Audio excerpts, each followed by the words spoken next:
Tu palabra es verdad. Leemos en Juan, el evangelista Juan. Palabra, tu palabra, la palabra de Dios, la revelación. Toda la revelación es verdad. Y hoy está siendo muy cuestionada la revelación. Su pastor, Emilio, lo sabe muy bien. Tiene enfrentamientos constantes con gente que cuestiona la palabra de Dios, que dice que la Biblia no está revelada y que Dios no existe. Las iglesias tienen que empezar a estudiar apologética, porque tienen que empezar a defender su fe, quizá como nunca antes a lo largo de la historia de la iglesia cristiana ha sido necesario defender la fe.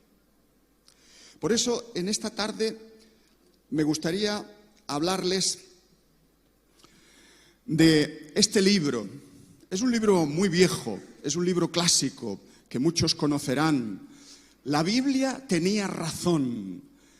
Werner Keller, un periodista alemán, a mediados de los años 50, escribe este libro que se va a convertir en un bestseller.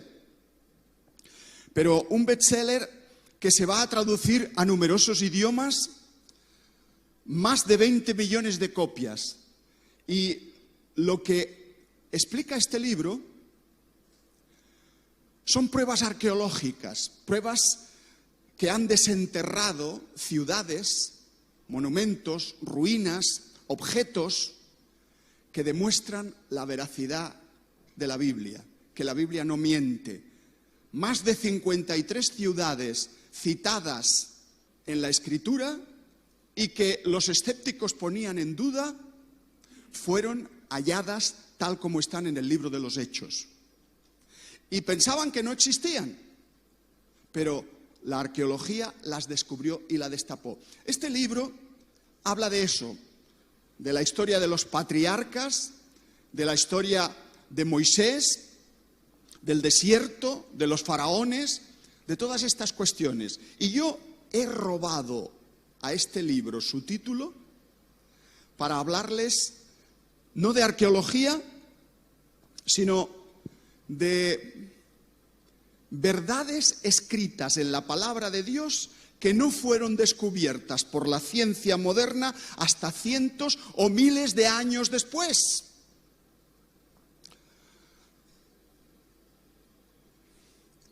Este hombre escribe en su libro: ante la abundancia enorme de resultados auténticos y seguros, se me hace cada vez más patente, a pesar de la crítica impregnada de duda de que se ha hecho blanco a la Biblia desde la época de la Ilustración hasta nuestros días, esta idea, que la Biblia tenía razón.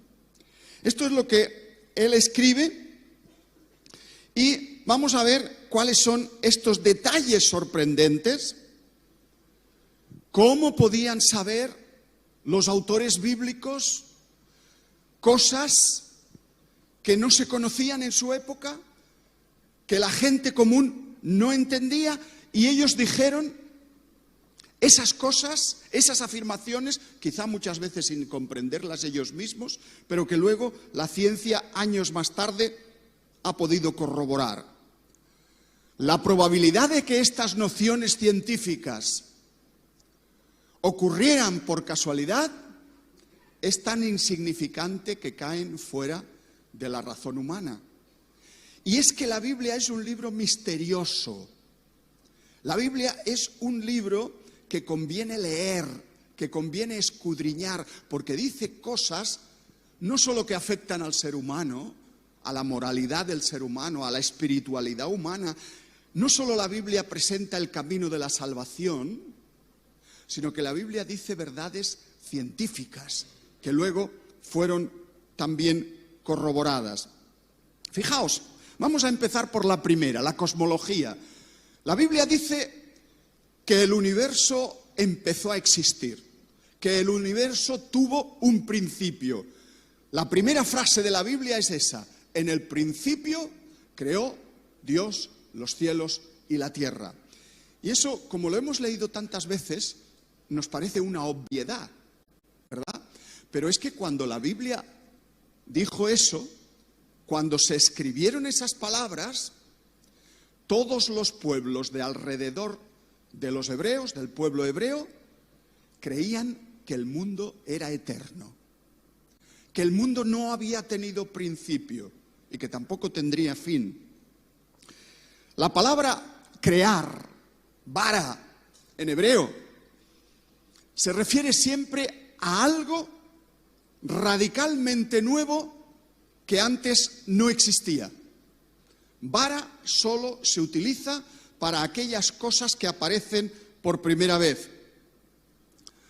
Según la Escritura, el universo fue creado a partir de la nada por un Dios trascendente y único que existía, que preexistía antes del universo. Dios sí que era eterno. Dios no había tenido principio. Dios no tendrá fin. Y se pregunta el escéptico, el biólogo ateo Richard Dawkins, ¿quién creó a Dios? ¿Quién hizo a Dios? Pero bueno, vamos a ver, a mí esa pregunta me la hace mi nieto que tiene 5 años. Un niño puede hacer esas preguntas. Pero ¿quién creó a Dios? Si Dios hubiera sido creado por alguien, ya no sería Dios. Sería un ídolo. Sería un invento humano. Cuando hablamos de Dios, hablamos de la eternidad, de la omnisciencia, de la omnipotencia, de la sabiduría suprema. Eso es el concepto de Dios. Todos los demás pueblos tenían concepciones acerca de la eternidad del mundo. Nadie se creía que el mundo hubiera tenido un principio. Sin embargo, el pueblo de Israel asume que Dios crea el universo, crea la vida y crea al ser humano. En un poema acerca de la creación que encontramos en el pueblo mesopotámico, el Enuma Elish, que veis aquí, Enuma Elish quiere decir, en aquel idioma tan antiguo, cuando en lo alto. En ese poema se dice que en el momento, en el principio de todo, hay 2 principios eternos, 2 cosas que habían existido siempre. Uno es Apsu, las aguas dulces de los ríos, y el otro principio eterno es Tiamat, las aguas saladas del mar. Fijaos qué concepción tenía el pueblo mesopotámico. Lo que era eterno era la materia del agua, tanto el agua dulce como el agua salada. Y de la unión de estas 2 aguas van a surgir los 3 primeros dioses sumerios. O sea, justamente al revés de lo que plantea la Biblia. Según los sumerios, primero fue la materia, y de la materia salieron los dioses. Al revés que lo que dice el libro de Génesis, que primero fue Dios, Dios era eterno, y Dios crea la materia. El primer dios, Anu, es el dios del cielo. El segundo, Enlil, el dios de la tierra. Y el tercero en aparecer es Ea, el dios del mar. Claro, estos dioses, los hijos que tuvieron, no eran dioses bondadosos como el Dios de la Biblia. Eran dioses guerreros, dioses belicosos. Los propios hermanos, los propios parientes, luchan entre sí y Marduk mata al dios Tiamat. Marduk era el dios por excelencia de Babilonia. Y va a matar a Tiamat. Y lo parte por la mitad como si fuese un pescado, lo divide en 2 y de un trozo hace el cielo y del otro trozo hace la tierra. Algunos autores creen que el relato bíblico de la creación está inspirado en el poema mesopotámico de la creación. Pero es que esto es una barbaridad. Decir que el relato bíblico de Génesis se inspira en este relato, en el Enuma Elish mesopotámico, es que las diferencias son abrumadoras. ¿Cómo se puede llegar a tal conclusión? Un monoteísmo ascético, justo, un Dios que es la pura justicia personificada, ¿se va a comparar con el politeísmo grosero del pueblo sumerio? ¿Cómo es posible confundir la creación de la materia con la eternidad de la materia que hay en los pueblos de los ríos Tigris y Éufrates? Sin embargo, dejando a los sumerios, nos vamos al mundo egipcio, las pirámides de Egipto, los faraones que aparecen también en la Biblia.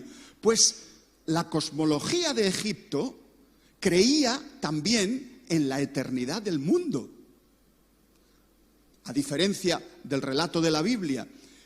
Creía que había una masa también acuosa eterna y de esa masa tenebrosa y abismal, que se llamaba Nou, pues ahí, en esa masa, estaban los gérmenes de todas las cosas. De esa masa saldría el huevo cósmico que daría origen al famoso dios egipcio Ra, el dios Ra. Y de este salen todos los demás dioses de Egipto. Fijaos, la misma concepción del pueblo sumerio. Primero es la materia eterna y de la materia salen los dioses. Al revés de lo que dice la Biblia. Vamos al pueblo griego, los famosos filósofos griegos de la antigüedad, el imperio griego. Pues Aristóteles, en el siglo IV antes de Jesucristo, y también Platón, creían que la materia, el movimiento y el tiempo habían existido eternamente. Otra diferencia fundamental con la Escritura. Pues bien, esta idea de eternidad del mundo va a dominar en la humanidad hasta prácticamente el siglo XX. Los científicos de principios del siglo XX estaban convencidos de que la idea de creación a partir de la nada era una idea religiosa, no científica. Lo que era científico es creer que el mundo era eterno, que la materia había existido siempre. Eso es lo que se creía hasta este momento. Y resulta que encontramos gente como el premio Nobel August Arrhenius, que era sueco, era físico y químico, y se le dio el premio Nobel por trabajos sobre la electrólisis. Pues este hombre escribe: la creencia de que algo pueda surgir de la nada está en contradicción con el estado actual de la ciencia, según la cual la materia es inmutable. O sea, en aquella época se pensaba que la energía ni se crea ni se destruye, solo se transforma. Que la materia, por tanto, ha existido siempre. Y que lo que decía la Biblia, de que Dios creó el mundo a partir de la nada, ex nihilo, eso era una idea falsa, una idea mítica, religiosa, propia de la Biblia. Pues bien, llegamos al año 1946 y el astrónomo George Gamow, tomando las ideas de otros anteriores a él, como Georges Lemaitre, que era un cura belga, dice que quizá el universo no es eterno. Quizá hemos estado equivocados durante 20 siglos. Quizá el mundo empezó a existir en un momento determinado. Y todo el mundo dice, claro, es un cura, ¿qué va a decir? Va a aceptar lo que dice la Biblia, que Dios creó. Y al principio aceptaron su teoría del Big Bang con cierto rechazo. Pero este hombre, George Gamow, va a insistir y va a imponer el modelo teórico del Big Bang. El mundo entra en una gran explosión, el mundo empieza a existir a partir de la nada. De manera que hoy la ciencia ha dado un vuelco espectacular. 2000 años diciendo que el mundo era eterno. Y ahora la ciencia dice que la Biblia tenía razón, que el libro de Génesis estaba acertado, que el mundo empezó a existir a partir de la nada, que no es eterno. Fijaos, hay gente que cuando oye esto no le gusta nada. Los científicos ateos, en principio, no les gusta la teoría del Big Bang, porque la teoría del Big Bang presupone que existe algo fuera del universo que lo ha creado, que lo ha hecho. El Big Bang no le gusta a todo el mundo, de manera que hoy en nuestros días están apareciendo múltiples teorías para volver a la eternidad del mundo. Y aparece la teoría del multiverso, el efecto túnel cuántico, el universo autocontenido, la selección natural de universos, la teoría de cuerdas o los universos en colisión. Son humo matemático. Todo eso es humo matemático. Son elucubraciones de los números, de la física, de las leyes, para intentar evitar el momento de la creación, para evitar a Dios, porque repugna la idea de creación. La cuestión es, ¿cómo pudo saber el autor del libro de Génesis que el mundo tuvo un principio, que el mundo no era eterno, si la gente de su tiempo, todas las culturas, todas las civilizaciones de su tiempo creían en la eternidad de la materia? ¿Es que los hebreos eran más listos que los otros? ¿Es que eran científicos? ¿Moisés era científico? No. Entonces, ¿cómo pudo acertar?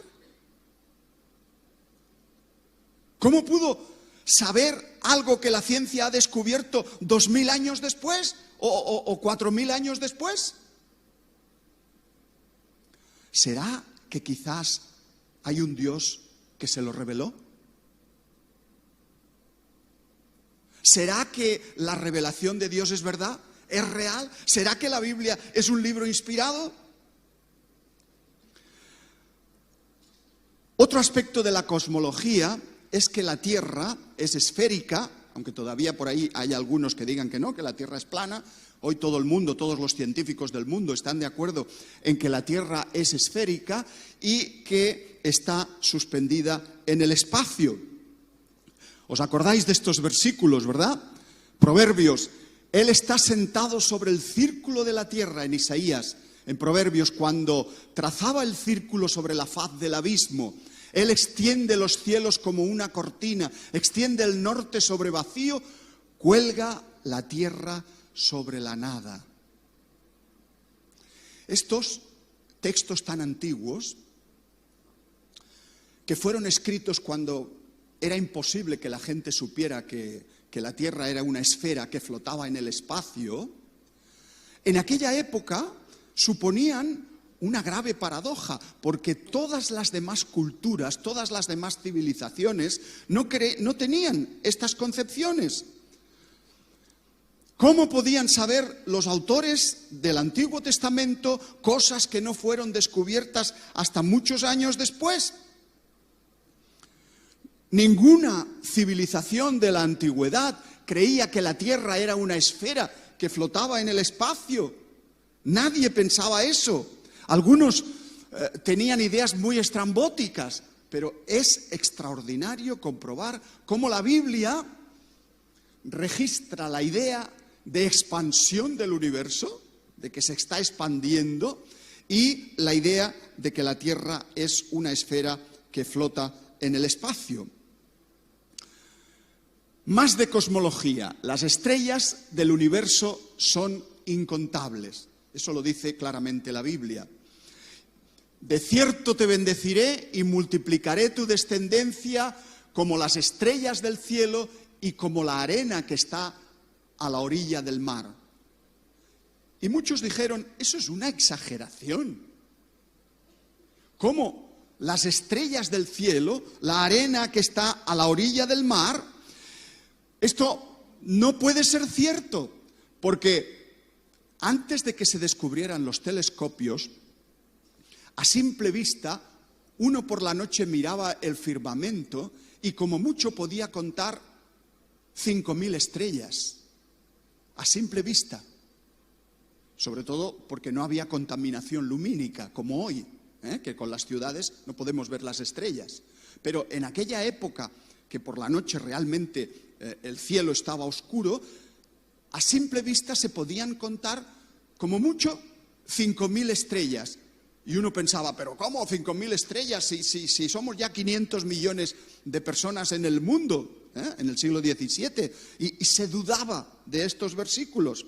Pero cuando se inventó el telescopio, se descubrió que había millones de estrellas, no 5.000, sino millones de estrellas.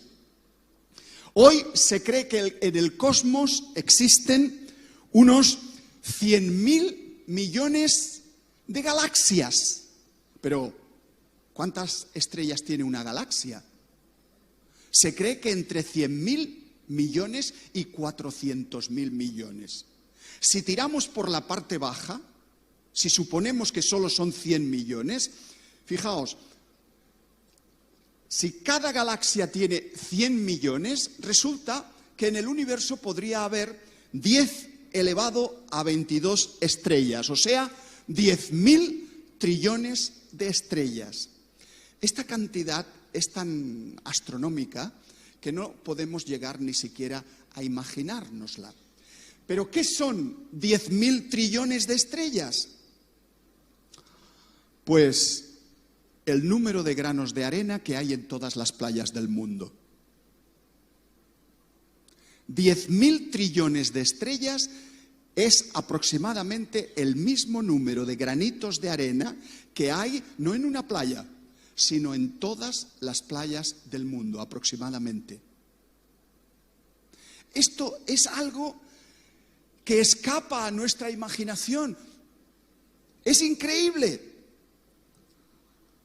Como no puede ser contado el ejército del cielo ni la arena del mar se puede medir, dice Jeremías, la palabra de Dios, así multiplicaré la descendencia de David, mi siervo. Pero fijaos en una cosa, 2 granos de arena de la misma playa, un granito de arena y el de al lado, otro granito de arena, están juntos. ¿A qué distancia está la estrella más próxima a la nuestra? Nuestra estrella, el Sol, donde nosotros vivimos, en el sistema solar, ¿cuál es la estrella más próxima al Sol? La más próxima se le puso el nombre de Próxima Centauri, porque está próxima, es la más cercana. Aquí en este esquema podéis verlo. El Sol estaría aquí en el centro y Próxima Centauri está allá. Pues bien, esa que está más próxima a nosotros está a 42 billones de kilómetros. Es decir, como dicen los astrónomos, a 4,2 años luz. ¿Pero eso qué es? 4,2 años luz es 4,2 años viajando a la velocidad de la luz. ¿Y cuál es la velocidad de la luz? 300.000 kilómetros por segundo. 4,2 años viajando a 300.000 kilómetros de segundo, recorreríamos 42 billones de kilómetros. Para que os hagáis un poco una idea de todo esto, un campo de fútbol. Aquí tenéis campos de fútbol en Asunción, ¿verdad? ¿Todos sois del mismo equipo? Sí, más o menos. Alguno es del Barça y del Madrid. Pero bien, imaginaos un campo de fútbol. Vamos a tomar un garbanzo. ¿Sabéis lo que es un garbancito? Aquí hay garbanzos, ¿verdad? Pues en España hay garbanzos un poco más grandes, un poco más pequeños, hay diferentes variedades. Tomamos un garbanzo y vamos a suponer que ese garbanzo fuese el Sol. El Sol del tamaño de un garbanzo. A 1 metro de distancia del Sol ponemos la Tierra. La Tierra tendría un diámetro como el diámetro de un cabello, de uno de nuestros cabellos. Si el Sol es un garbanzo, la Tierra tendría el diámetro de uno de nuestros cabellos. ¿A qué distancia de la Tierra estaría Próxima Centauri? la estrella más próxima al Sol. Id diciendo, ¿dónde podría estar en el campo? ¿A qué distancia del garbanzo del Sol podría estar la estrella más cercana al Sol que existe en la realidad, Próxima Centauri? ¿En alguna portería? En alguna portería. ¿Alguien dice más? ¿En las gradas? ¿En las primeras o en las últimas? Fijaos.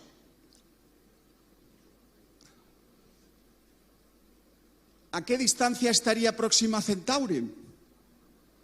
A 270 kilómetros, la distancia que hay en línea recta entre Asunción y Encarnación. No vamos a volar a las estrellas. La maqueta es... Imaginaos la distancia real que existe en el espacio. Es imposible. A veces se les dice a los muchachos, bueno, enviaremos una sonda al espacio y esta sonda permitirá que conozcamos el espacio y viajaremos, y los muchachos juegan con los videojuegos y van a las galaxias lejanas y viajan a otras estrellas y hay la guerra de los mundos, de las galaxias. Todo eso es mentira, todo eso es ficción. Nunca vamos a llegar a las galaxias, no podremos ni salir de la nuestra. Alguno dice, bueno, quizá descubramos algún combustible o alguna forma de energía o podamos llegar a volar a la velocidad de la luz. Para ir del grano de arena de una playa al grano de arena que hay al lado de esa misma playa, necesitaríamos 200.000 años viajando a la velocidad de la luz. No vamos a colonizar las estrellas, no vamos a salir de mucho más lejos de la nuestra. Fijaos lo máximo que hemos conseguido. Esta sonda, la sonda Juno, alcanzó en el año 2015 los 265.540 kilómetros por hora. No es la velocidad de la luz. Esto supone un 0,02% de la velocidad de la luz. Es muy poco. Y se nos dice que volamos a las galaxias, pero eso es absolutamente imaginario. No vamos a viajar a las estrellas. El día 1 de febrero del año 2003, el antiguo presidente Bush de los Estados Unidos salió por televisión. Era un sábado por la mañana. Normalmente el presidente nunca salía el sábado por la mañana. Y empezó a leer un versículo de la Biblia para que todo el país lo escuchara. Y leyó este versículo, Isaías 40:25. ¿A qué pues me haréis semejante o me compararéis? Dice Dios. ¿A qué se asemeja Dios? Empezó con este versículo. Había habido un problema. Había habido un grave accidente. Una nave espacial había explotado en el espacio y todos sus tripulantes, todos los astronautas, perecieron. Estas personas, gente preparada, gente instruida, ingenieros, matemáticos, físicos, astrónomos relevantes, estallaron en el espacio. Y el presidente Bush tuvo el desagradable trabajo de tener que anunciarle a la nación lo que había pasado, el grave accidente. El mismo Dios que creó las estrellas y las llama por su nombre es el que conoce también los nombres de los 7 astronautas que murieron hoy. Eso es lo que dijo Bush. El país quedó conmocionado. Hermanos, ¿quién es ese Dios? ¿Cómo de grande es ese Dios? Yo sé que cada uno de nosotros tiene una idea de Dios metida en la cabeza. Pero Dios es más grande que esa idea que tú tienes. ¿Cómo es Dios? A veces nos imaginamos a Dios como un ángel. Pero Dios no es un ángel. Dios es el infinito, la superación elevada a la enésima potencia de lo que es un ángel. Nosotros sabemos lo que es el amor. Dios es el amor elevado al infinito. Nosotros sabemos lo que es el perdón. Dios es el perdón elevado a la enésima potencia. Nosotros sabemos lo que es el sufrimiento. Dios sufrió lo indecible porque era santo, por morir por el ser humano. ¿Qué imagen de Dios tienes tú? A veces nos hemos hecho un Dios pequeño, un Dios insignificante. Nuestro Dios es el Dios que ha creado el universo, que ha creado esas distancias casi infinitas. Es el Dios de las galaxias. No es un Dios impotente.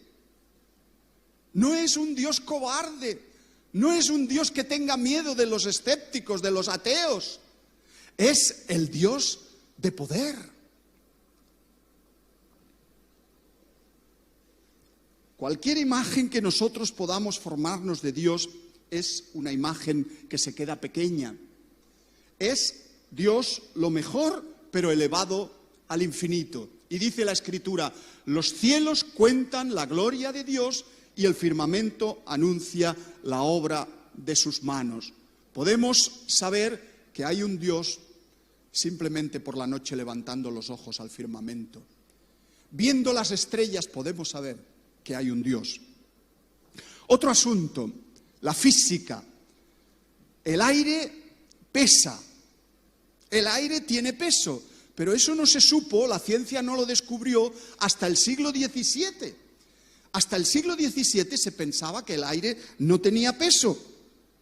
Tuvo que venir este científico, Torricelli, el inventor del barómetro, para demostrar que una columna de aire impulsaba el mercurio y eso demostraba que el aire tenía peso.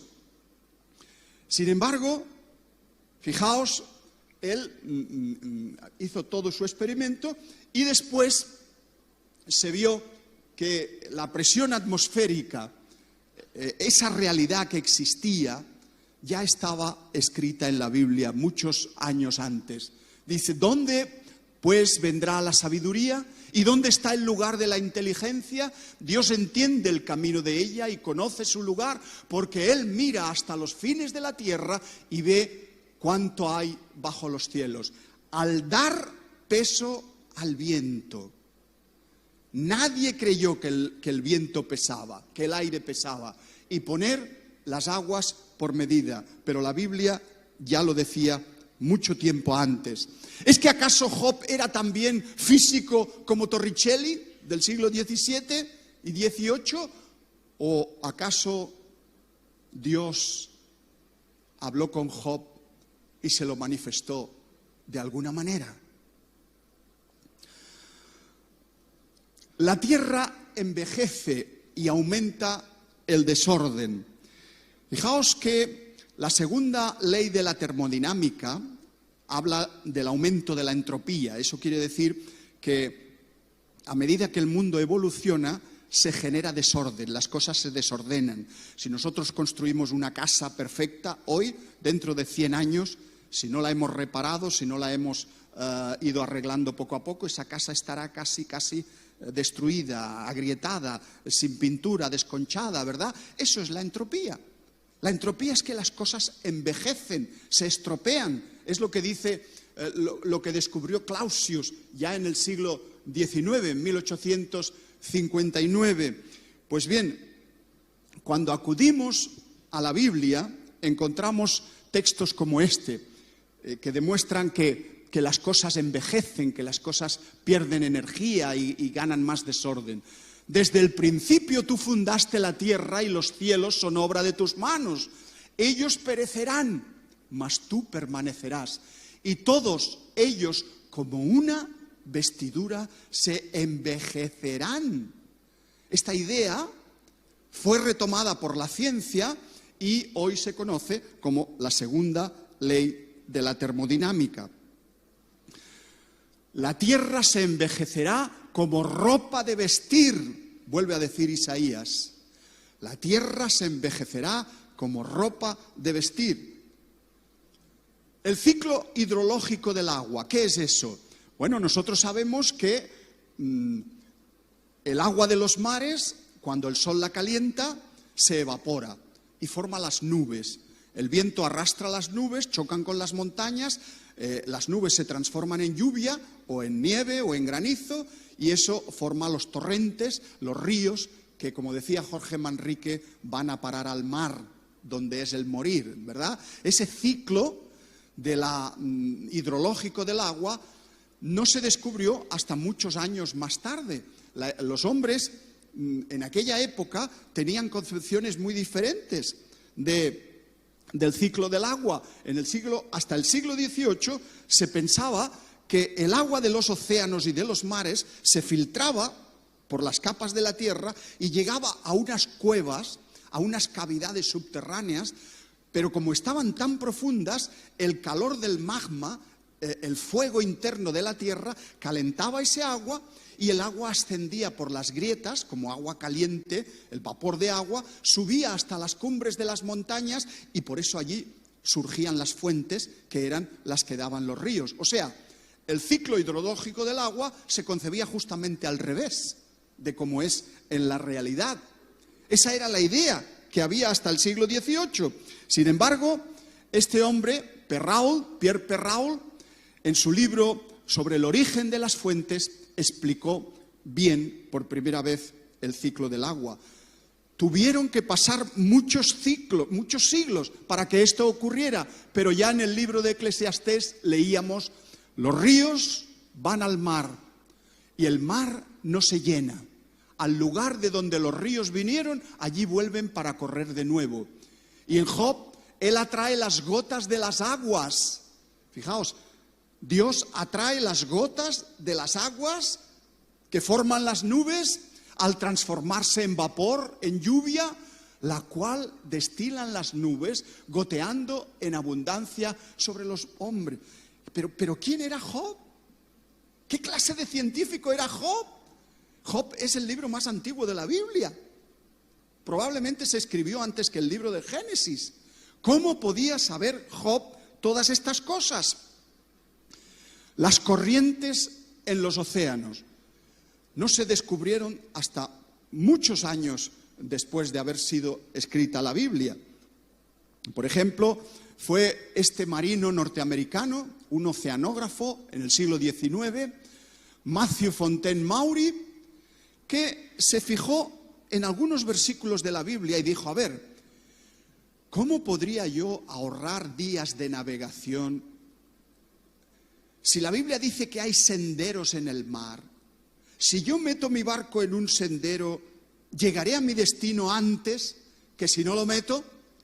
Y entonces este hombre empezó a darle vueltas a la cabeza y la ruta que él hacía desde Nueva York, pasando por el estrecho de Magallanes al sur de América y luego subiendo hasta California, él tardaba 180 días con su barco y llevaba a la gente, pero descubrió corrientes marinas que arrastraban el barco y redujo los 180 días a solo 100 días, aprovechando las corrientes, los senderos naturales del mar del que hablaba la Biblia.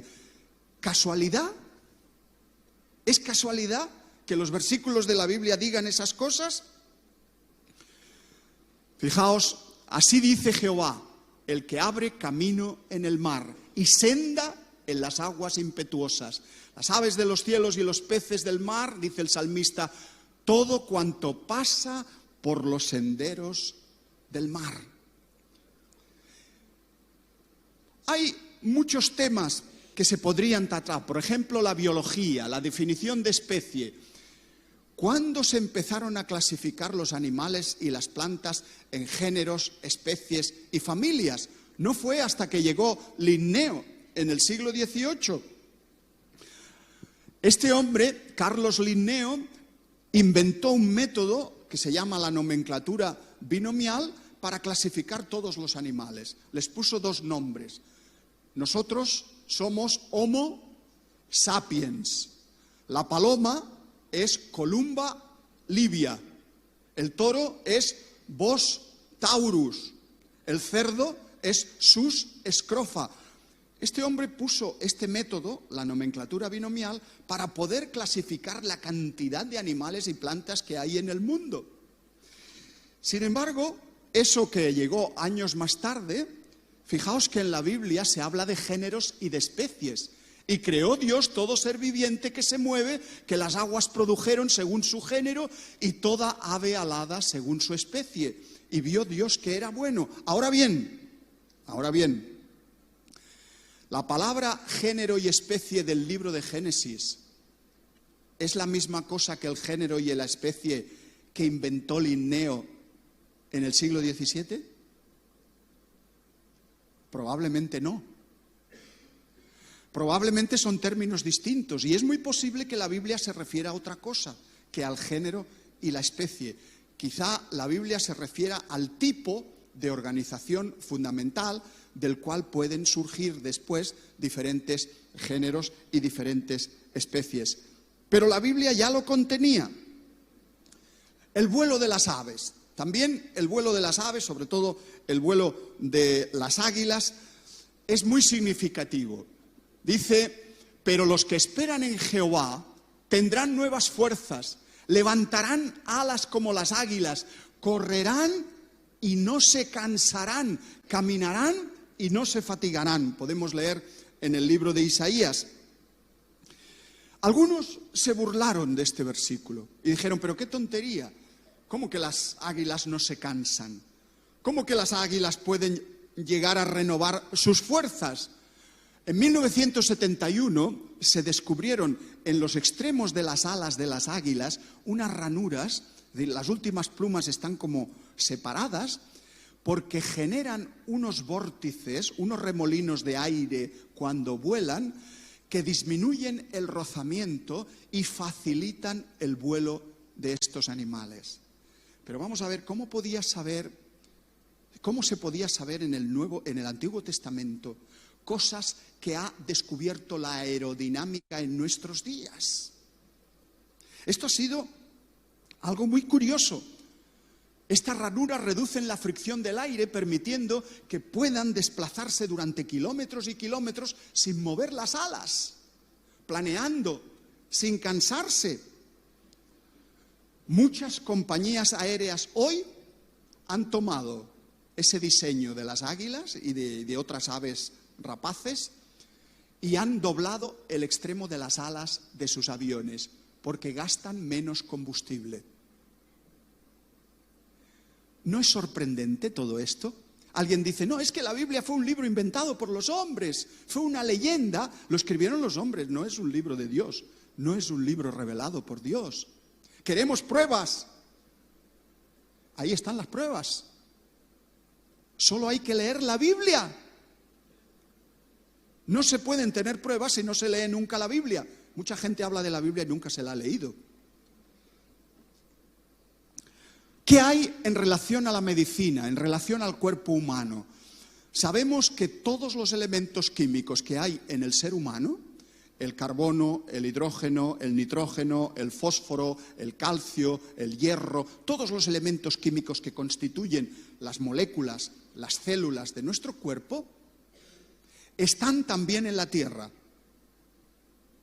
Incluso en la Tierra hay más. En la Tierra hay más elementos químicos que no están en nuestro cuerpo. Nosotros solo tenemos algunos de los que están en la Tierra.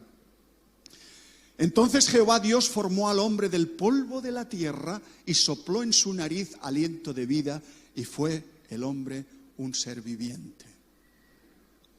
Dios nos tomó del polvo de la tierra, porque en el polvo de la tierra estaban nuestros constituyentes, los elementos químicos que forman parte de nuestro cuerpo. Ahí está todo, carbono, oxígeno, todos se encuentran en las capas de la tierra. La sangre como fuente de vida. Fijaos que este tema es muy importante para la Biblia, el tema de la sangre. Bueno, no se descubrió en realidad la circulación sanguínea hasta que este médico árabe, en el siglo XIII, descubrió intuitivamente, o sea, se lo imaginó, porque en aquella época no se podían abrir los cadáveres, estaba prohibido diseccionar los cadáveres para ver lo que pasaba dentro, pero él intuyó que la sangre circulaba dentro del cuerpo. Más tarde, porque nadie le creyó en su época, más tarde vino Miguel Servet en el siglo XVI y tomando una traducción de aquel médico árabe al español, volvió a decir que la sangre circulaba dentro del cuerpo y que la sangre era la vida, portaba la vida, tal como decía la Biblia. Y por sus ideas teológicas fue condenado por la Inquisición, Miguel Servet, acusado de hereje por Calvino, y murió en la hoguera en Ginebra.